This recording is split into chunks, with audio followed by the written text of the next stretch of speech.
जीवन में बहुत सारा समस्या आसव बंधुगण, किंतु केबे भी मन दुख करेंगे नहीं। कहीं भगवान एक एमिति डायरेक्टर अटंती जी कि सबुठु कठिन रोल बेस्ट एक्टर को ही दे था। नमस्कार बंधुगण, आपण मानंकु आमर एही चैनल को स्वागत। आज एही ज्योतिष कार्यक्रम समस्त मीन राशि व्यक्तिविशेष मानक पाई बहुत ही अधिक गुरुत्वपूर्ण रही अछि। कहीं आज भिडियो आमे आलोचना करिबा कि आपणकर जन्म एही मीन राशि रे कौन पाई होई अछि। राशि चक्र रे तो 12 गोटी राशि अछि, किंतु आपणकर जन्म एही मीन राशि रे कौन पाई हेला। मीन राशि व्यक्तिविशेष मानकर जीवनर कटु सत्य। राशि चक्र रे 12 गोटी राशि अछि एवं 12 गोटी राशि मध्यरु शेष राशि बा द्वादश राशि हेउछि मीन राशि। तो आपणकर जन्म एही मीन राशि रे कौन पाई होई अछि। भिडियोटी को शेष पर्यंत देखिले जाई आपण माने जानि परिबे जे आपणकर जन्म एही मीन राशि रे कौन पाई हेला एवं जानिबा वर्ष 2030 पर्यंत आपण मानकर जीवन रे कौन कौन सब बड़ परिवर्तन आसीबाकू जाउअछि।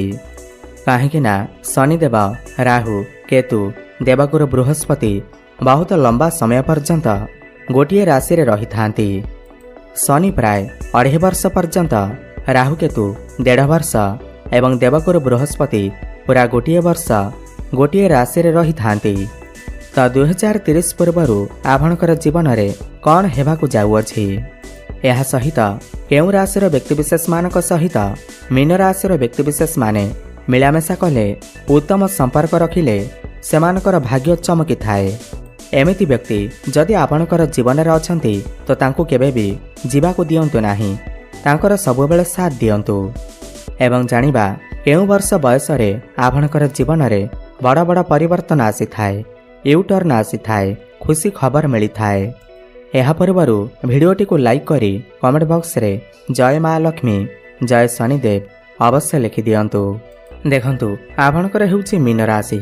कालपुरुषर कुंडली रे मीन राशि 12 नंबर पड़ी थाए एवं द्वादश भाव को मुख्यर भाव माना जाई थाए।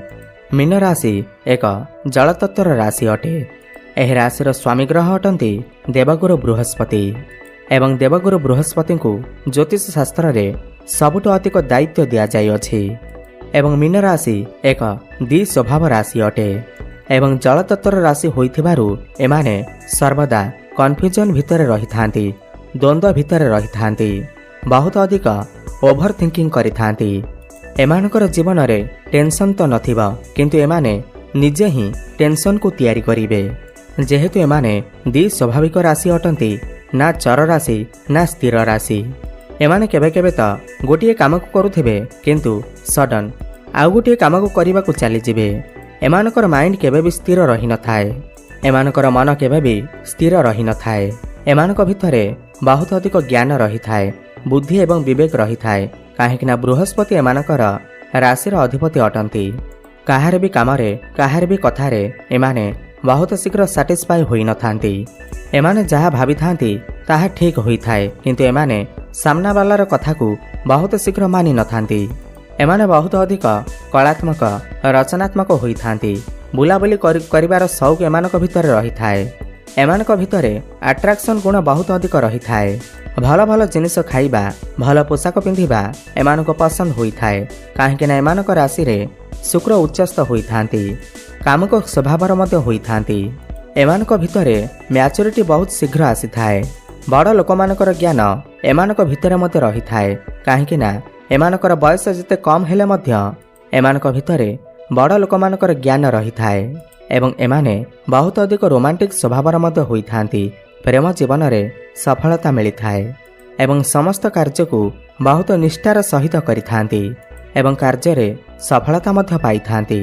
एबा आसंतु जानिबा केउ राशि व्यक्तिविशेष मानक सहित आपण बहुत अधिक मिलामेशा कले संपर्क रखिले आपणकर भाग्य चमकी थाए।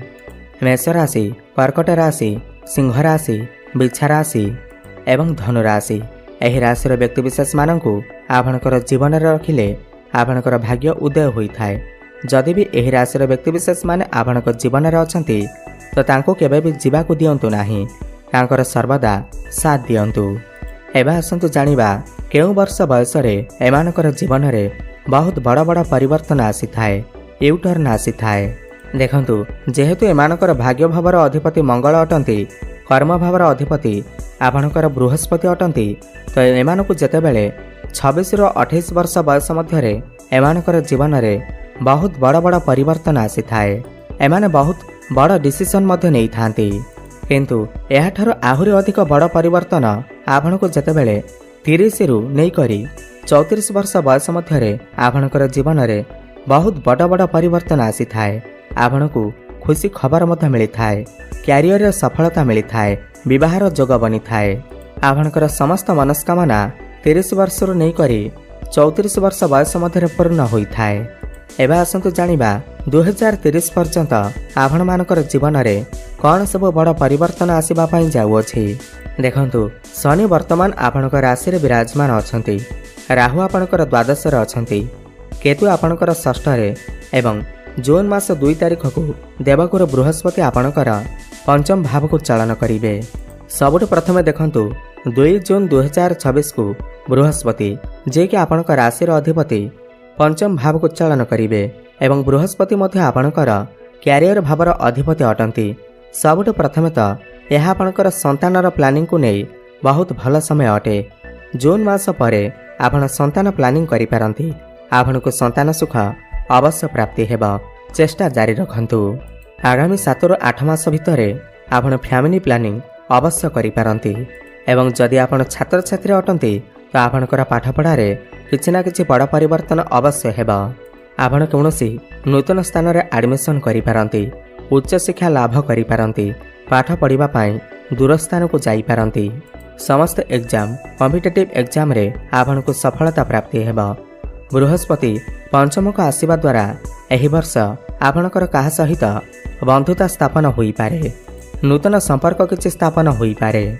ଏହା ସହିତ କୌଣସି ବ୍ୟକ୍ତି ଏମିତି ଆପଣଙ୍କ ଜୀବନରେ ଆସିପାରନ୍ତି ଯାହାର ସପୋର୍ଟ ଆପଣଙ୍କୁ ମିଳିପାରେ ଏବଂ ବୃହସ୍ପତି ଏଠାରେ ବସି ଆପଣଙ୍କର ଏକାଦଶ ଭାବକୁ ଦୃଷ୍ଟି ଦେଉଛନ୍ତି।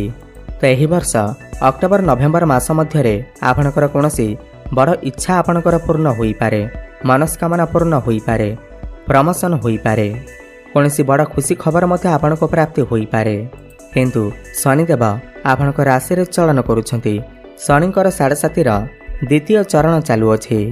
ତ ଶନି ଆପଣଙ୍କର ପ୍ରଥମ ଭାବରେ ବସି କେଉଁଠି ନା କେଉଁଠି ଆପଣ ବହୁତ ଅଧିକ ମାନସିକ ଚିନ୍ତା ଭିତରେ ଅଛନ୍ତି, ବହୁତ ଅଧିକ ଓଭର ଥିଙ୍କିଂ କରୁଛନ୍ତି, କୌଣସି କଥାକୁ ନେଇ ବହୁତ ଅଧିକ ଭାବୁଛନ୍ତି। ଆପଣ ଛାତ୍ରଛାତ୍ରୀ ହୁଅନ୍ତୁ, ଚାକିରି କରିଥାନ୍ତୁ, ବ୍ୟାପାର ବାଣିଜ୍ୟ କରୁଥାନ୍ତୁ, କିନ୍ତୁ କେଉଁଠି ନା କେଉଁଠି ଆପଣ ବହୁତ ଅଧିକ ଟେନସନ୍ ଭିତରେ ରହୁଥିବେ ଏବଂ ଆପଣ ଆପଣଙ୍କର ସ୍ୱାସ୍ଥ୍ୟକୁ ନେଇ ମଧ୍ୟ ଚିନ୍ତା ଭିତରେ ରହୁଥିବେ।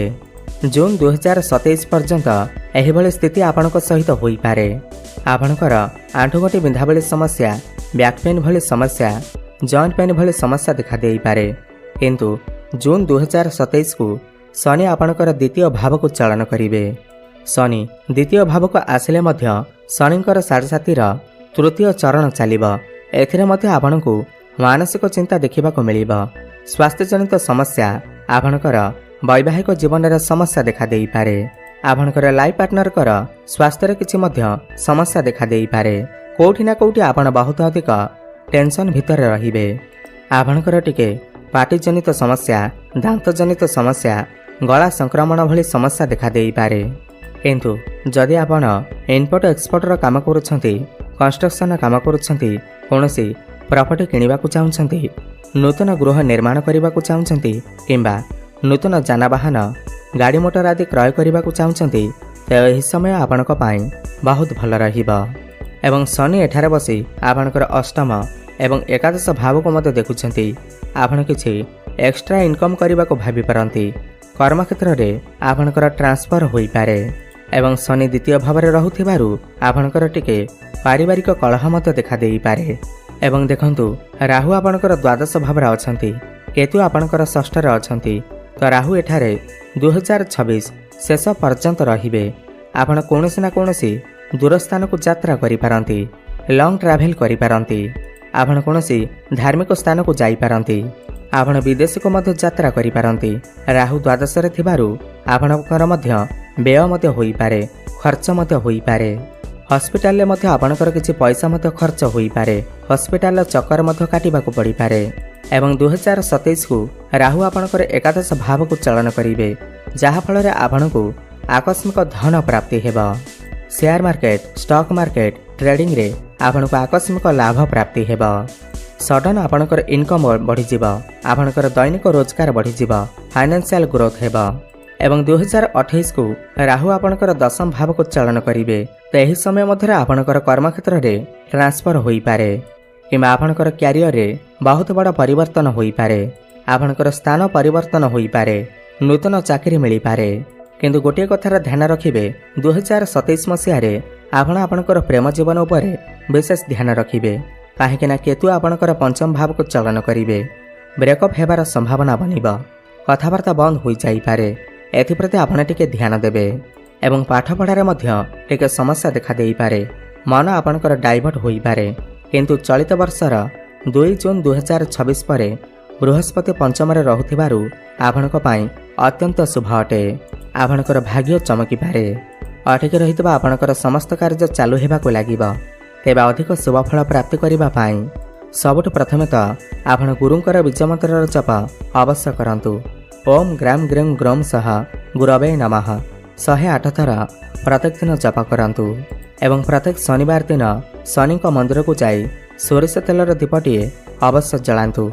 काऊ किंबा कुकुर को किछि खाइबाकू दियंतु। एवं प्रत्येक दिन हनुमान चालीसार पाठ करंतु। शुभफल प्राप्ति हेबा सहित आपणकर भाग्य रे उन्नति आसीबा। धन्यवाद।